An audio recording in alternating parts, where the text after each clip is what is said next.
नमस्कार दोस्तों, stock market studies में फिर से एक बार आपको बहुत-बहुत स्वागत है। तो आज मैं फिर से आपके सामने कुछ इंपॉर्टेंस कंपनी का अपडेट शेयर करने वाला हूँ, तो वीडियो को पूरा लास्ट तक देखिएगा और अभी तक अपने चैनल को सब्सक्राइब नहीं किया तो जरूर कर लीजिएगा। कंटिन्यूअसली इन्फॉर्मेशन और अपडेट्स पाने के लिए चैनल के ऊपर बने रहिएगा। तो चलो देख लेते हैं कौन सा कंपनी है इस वीडियो के अंदर। फर्स्ट जो कंपनी है उसके बारे में चर्चा करूँ, उसका नाम है केपीआई ग्रीन एनर्जी।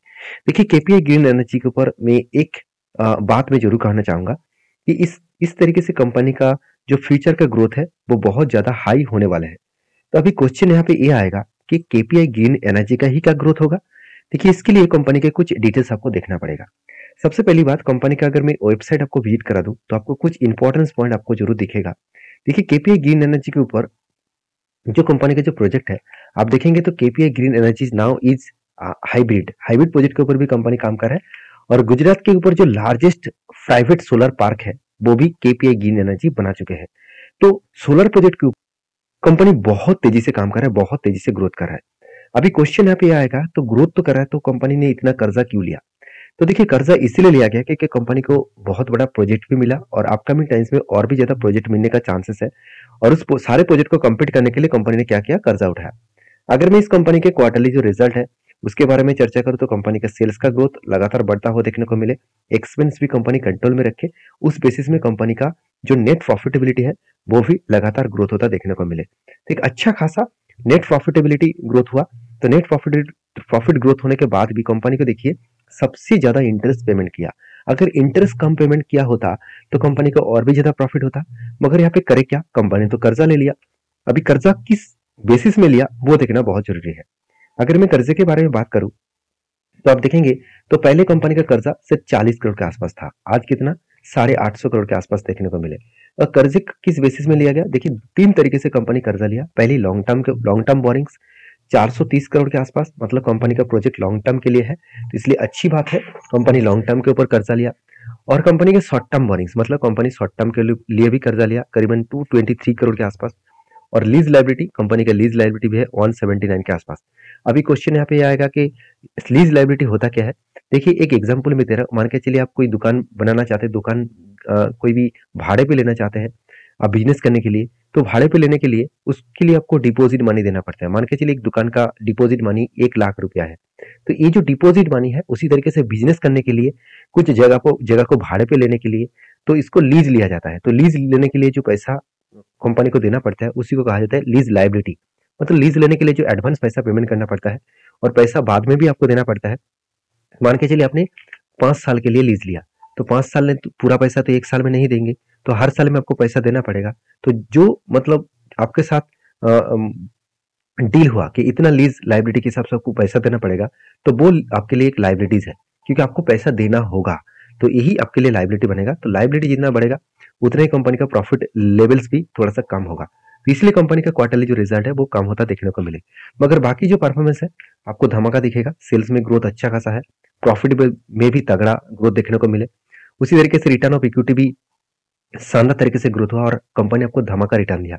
3 साल में 250% के आसपास, एक साल में 190% के आसपास रिटर्न दे दिया। तो इसीलिए शायद इन्वेस्टर भी इस कंपनी के ऊपर धीरे धीरे करके खुद का होल्डिंग्स को बढ़ा रहा है। जैसे एफआईएस के पास 0 होल्डिंग्स था, वो आज 4.5% होल्डिंग है। डीएस के पास 0 होल्डिंग था, आज 0.01% के आसपास होल्डिंग्स है। बाकी प्रोमोटर के पास और पब्लिक के पास भी अच्छा खासा होल्डिंग्स देखने को मिलेगा। अब इस कंपनी के ऊपर जो कंपनीज के ऊपर जो फिलहाल के जो सिचुएशन है केपीआई ग्रीन एनर्जी के ऊपर मैं एक बात कहूँ तो कंपनीज के ऊपर लास्ट कुछ फ्यू डेज का डिलीवरी का परसेंटेज आपको अच्छा खासा दिखेगा। और टेक्निकली चार्ट पैटर्न्स के बारे में बात करूं तो मैंने एक लेवल आपको मेंशन किया था, उस लेवल के बाद मैंने खुद ट्रेड लिया था। यहाँ पे कप विद 100 पैटर्न्स बना, फाइनली ब्रेकआउट हुआ, टारगेट भी अचीव हो गया और फिलहाल के लिए देखिए कंपनी हायर हाई बनाते बनाते ऊपर जा रहा है। तो इस सिचुएशन में एंटी में कभी भी नहीं लेता क्योंकि इसमें कंपनी के ऊपर कोई लेवल्स नहीं बनता हुआ देखने को मिलता है। कभी ना कभी वो करेक्शन भी हो जाते हैं, कभी ना कभी भागते भी लगते हैं। तो इसमें करना क्या चाहिए, इस तरीके से सिचुएशन में आपको शांति से बैठा रहना चाहिए क्योंकि इस लेवल में आप जितने शांति से बैठे रहेंगे उतना ही आपको प्रॉफिटेबिलिटी ट्रेड मिल सकता है। तो इसके ऊपर फिलहाल के लिए मेरा कोई ट्रेड नहीं है। आपके क्या राय है इस कंपनी के ऊपर जरूर कमेंट्स करके बता सकते हैं। नेक्स्ट जो कंपनी है उसका नाम है इजीटी प्लानर। देखिए इजीटी प्लानर के बारे में चर्चा करूँ तो इस कंपनी के ऊपर मैं बहुत बार वीडियो बनाकर आपको यही शेयर किया हो कि कंपनी के ऊपर जिस तरीके से करेक्शन हो रहा है, जिस तरीके से कंपनी लगातार 52 वीक लो अचीव करते जा रहा है, तो लोगों के मन में यही सेंटीमेंट क्रिएट होगा कि कंपनी बेकार है। क्योंकि शेयर जब गिरते रहते हैं तो उस कंपनी को हम लोग बेकार कह देते हैं, जब शेयर भागते रहते हैं तो उस कंपनी को हम लोग बेस्ट कंपनी कह देते हैं। इसको कहने से पहले एक बात को आपको याद रखना है, क्या सही में उस कंपनी का परफॉर्मेंस और फंडामेंटल्स ठीक है? क्या सही में उस कंपनी का फाइनेंशियल ठीक है? क्या उसका फ्यूचर का ग्रोथ ठीक है? तो सारी चीजों को ना चेक करके ही हम लोग कुछ इस तरीके से डिसीजन ले लेते हैं। तो यहाँ पे मैं बता दूं कि कंपनीज के ऊपर जो मार्केट कैप है वो 6,600 करोड़ के आसपास है। इसका मतलब एक स्मॉल कैप टाइप कंपनी है, तो इसमें तो रिस्क रहेगा, इसमें तो वोलेटिलिटी रहेगा। तो फिर भी कंपनी का बाकी जो परफॉर्मेंस आप देखेंगे तो आरओसी आरओई दोनों ही बेस्ट नहीं धमाका जैसा दिखेगा। और यहाँ पे और भी एक चीज बता दूं, कंपनी के ऊपर लास्ट कुछ ईयर्स में लास्ट 10 ईयर्स का आरओसी आरओई देखेंगे तो आपको अलग लेवल का दिखेगा, धमाका जैसा आरओसी आरओई दिखेगा। और सबसे जो वीकनेस पॉइंट मुझे इस कंपनी के ऊपर देखने को मिला वो है डेटोस डे।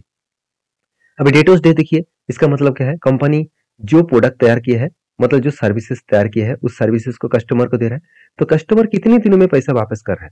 तो कस्टमर जितने ज्यादा दिनों में वापस पैसा करेगा तो उतना ही कंपनी के लिए खतरा बनेगा। मान के चलिए आपका एक दुकान है और आपने 3 कस्टमर को माल दिया और 3 कस्टमर ने, एक कस्टमर ने आपको 5 दिनों के बाद पैसा वापस किया, मतलब पेमेंट किए, और एक कस्टमर ने आपको 1 मंथ के बाद पैसा वापस किया, और एक कस्टमर ने आपको 6 मंथ के बाद पैसा वापस किया। क्या आपको टाइम टू टाइम पैसा मिलेगा? और आपको पैसा नहीं मिलेगा तो आप बिजनेस कहाँ से चलाएंगे, नया प्रोडक्ट कहाँ से खरीदारी करेंगे? तो आप जिससे प्रोडक्ट को खरीदारी की है, आप जिससे मतलब रॉ मटेरियल्स खरीदारी की है, क्या वो आपको पैसा इतना उधार ही देंगे इतने दिनों तक? बिल्कुल नहीं। तो इसलिए कंपनी के ऊपर कैश कन्वर्जन साइकिल्स जो है वो ठीक होना चाहिए। कैश कन्वर्जन साइकिल्स अगर ज्यादा हो तो कंपनी के लिए थोड़ा सा वीकनेस बन सकता है। तो यही सिचुएशन देखने को मिले इजी टिप टर्नर के ऊपर। मुझे लगता है इसी सिचुएशन के कारण कंपनी के ऊपर एक प्रेशराइज है, नहीं तो कंपनी में कोई भी खतरा नहीं है। कंपनी का अगर क्वार्टरली रिजल्ट दिखा दूं तो कंपनी में सेल्स में, प्रॉफिट में कोई भी खराबी देखने को नहीं मिलेगा। उल्टा कंपनी आज तक की हाईएस्ट प्रॉफिट जनरेट किया, हाईएस्ट। अगर मैं साल भर की भी बात करूं तो कंपनी अपकमिंग टाइम्स में, अपकमिंग जो ईयर्स आने वाला है वहाँ पे 160 करोड़ के आसपास कंपनी का नेट प्रॉफिट देखने को मिले। तो अलग लेवल के यहाँ पे नेट प्रॉफिट देखने को मिले हैं, और कंपनी का सेल्स का ग्रोथ, प्रॉफिट का ग्रोथ, सब कुछ आपको बेस्ट तरीके से देखने को मिले हैं। हाँ, एक साल में कंपनी ने नेगेटिव रिटर्न दिया, अभी बाद में पॉजिटिव देगा कि नहीं देगा वो तो अलग बात है। मुझे लगता है जरूर देगा, क्योंकि कंपनी जिस तरीके से परफॉर्मेंस किया है उस बेसिस में कंपनी आगे बढ़ने का चांसेस बहुत ज्यादा है। तो इसीलिए इन्वेस्टर भी देखिए इस कंपनी के ऊपर स्टेक बेचने के लिए तैयार नहीं है, कंटिन्यूसली वो स्टेक को कंटिन्यू कर रहा है। तो इस बात को मैं जरूर कहूँ कि कंपनी के ऊपर जब भी कुछ इस तरीके से ट्रेड बने, जब भी कुछ इस तरीके से सिचुएशन बने, तो आपको उस कंपनी के ऊपर एक बात याद रखना है कि कंपनी में अपकमिंग टाइम्स में अच्छा खासा ग्रोथ होने का चांसेस है। क्योंकि कंपनी के ऊपर लास्ट कुछ पीरियड्स का डिलीवरी का परसेंटेज दिखा दूं तो एवरेजली 40 to 50% के आसपास डिलीवरी का परसेंटेज देखने को मिले। और टेक्निकली चार्ट पैटर्न में मैं आपको कुछ लेवल्स मेंशन करके दिया, और मैंने आपको ये भी बताया कि कंपनी का जिस तरीके से करेक्शन हो रहा है और जिस तरीके से गिरावट का माहौल दिखा, तो मुझे लगता है वो यहाँ पे जो लोअर साइड का लेवल है पहले 34 रुपीज के आसपास आएगा इस लेवल तक, उसके बाद अगर उसको भी ब्रेक डाउन करे तो 29 लेवल तक यहाँ तक आने का चांसेस है। तो यही कंपनी के लिए प्रीवियस एक स्ट्रांगली सपोर्ट है। अगर इस लेवल तक आए तो कुछ उसके बाद डिसीजन बनेगा जो मैं आपके साथ जरूर शेयर करूंगा। तो वीडियो में अगर अच्छा जानकारी मिल रहा है तो प्लीज एक लाइक करिए, और इस वीडियो टोटली एजुकेशन पर्पस में है, तो प्लीज इन्वेस्ट करने से पहले खुद के रिसर्च, खुद के एनालिसिस जरूर होना चाहिए, खुद के ओपिनियन जरूर होना चाहिए। मेरे तरफ से कोई भी बाय एंड सेल का टिप्स और ट्रिक नहीं है। तो नेक्स्ट जो कंपनी है उसके बारे में चर्चा करूं, उसका नाम है कंप्यूटर एज मैनेजमेंट सर्विसेज। तो इस कंपनी के बारे में बात करें तो कंप्यूटर एज मैनेजमेंट सर्विसेज, जिसको हम लोग कैम्स नाम से जानते हैं, तो इस कंपनी के ऊपर एक बिग पॉजिटिव पॉइंट यही है कि कंपनी का मोनोपोली बिजनेस एंजॉय करते हैं। इस कंपनी म्यूचुअल जो फंड्स है, म्यूचुअल फंड ट्रांसफर एजेंसी है, मतलब म्यूचुअल फंड जितने सारे लोग करते हैं तो उसका जो मतलब बाई सेल का जो ट्रांजेक्शन है उसी का ही काम कंपनी खुद अकेला कर लेते हैं। तो कंपनी इसके ऊपर मार्केट कैप के बारे में बात करूं तो 13,000 करोड़ के आसपास इसका मार्केट कैप है, पी रेशियो 43 के आसपास है, और कंपनी का आरओसी आरओई दोनों ही बेस्ट देखने को मिला है। तो इस बेसिस में बात करें तो कंपनी में अच्छा खासा हाई ग्रोथेबल होने का चांसेस देखने को मिलेगा, क्योंकि कंपनी के 1 रुपया कर्जा भी नहीं है। हाँ, 1 रुपया मतलब कर्जा तो है, ना के बराबर है, सिर्फ 80 करोड़ के आसपास कर्जा है। कंपनी का अच्छा सा इनकम भी है, हाथ में कैश भी है, और सबसे जो बेस्ट पॉइंट है कंपनी का कैश जो फ्लो है, कैश फ्लो, अगर किसी कंपनी का कैश फ्लो लगातार बढ़ते चले जा रहे हैं तो सोचिएगा कंपनी में कुछ ग्रोथ जरूर हो रहा है। क्योंकि कंपनी जितने प्रोडक्ट, आज मान के चलिए आप 100 पेन बेच रहे थे, उसमें से आपको 150 रुपये का प्रॉफिट हो रहा था, और मान के चलिए कल अगर 1000 पेन बेचे तो उसमें आपको 1500 का और मतलब प्रॉफिट भी आपको देखने को मिल सकता है।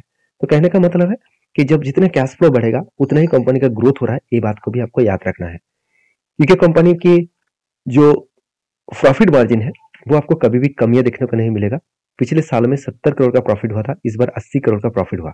इसका मतलब जो एस्टिमेट किया जाता है ईयर ऑफ ईयर बेसिस का, वो एस्टिमेट को कंपनी ब्रेक कर पाए। उसी तरीके से क्वार्टर ऑफ क्वार्टर को भी एस्टिमेट को बीट कर पाए। तो इसी के चलते कंपनी में अपकमिंग टाइम्स में अच्छा खासा ग्रोथ होने का चांसेस है। तो शायद इसीलिए इन्वेस्टर भी इस कंपनी के ऊपर कंटिन्यू कर रहे हैं। चाहे वो एफएस हो, एफएस ने क्या किया, होल्डिंग्स को बढ़ा दिया। 29% होल्डिंग से बढ़ के हो चुके 38%, और डीएस के पास 14% होल्डिंग था, वो बढ़ के हो चुके 16%, और पब्लिक के पास 31% का होल्डिंग था, वो बढ़ के हो चुके घट के हो चुके 25%, और प्रोमोटर के पास भी होल्डिंग कंटिन्यू है। इस कंपनी के ऊपर लास्ट कुछ फ्यू डेज का डेटा दिखा दो तो कंपनी के ऊपर एक हाई लेवल का डिलीवरी देखने को मिला है। अभी इतना हाई लेवल का डिलीवरी क्यों देखने को मिला है, चलो मैं आपको चार्ट पैटर्न में दिखा देता हूँ। देखिए फाइनली एक पैटर्न स्केड हुआ, कफ विथ हैने पैटर्न, तो इसको ब्रेकआउट हुआ, ब्रेकआउट कंफर्मेशन भी हुआ, और उसके बाद देखिए रिट्रेसमेंट हो रहा है। तो ये बेस्ट एंट्री लेवल्स यहाँ पे बन चुके हैं, और इसीलिए यहाँ पे हाई वॉल्यूम देखने को मिला है। तो यहाँ पे हाई वॉल्यूम देखने को मिला है, उसके बाद मुझे लगता है इस यहाँ से रिवर्सल करके वो टारगेट को अचीव करेगा। देखिए अचीव अगर हो, एंट्री लेवल से अगर टारगेट को अचीव अगर करे तो 24% के आसपास टारगेट अचीव होने का चांसेस है। बाकी इस कंपनी के ऊपर आपके क्या राय है जरूर कमेंट्स करके बताना।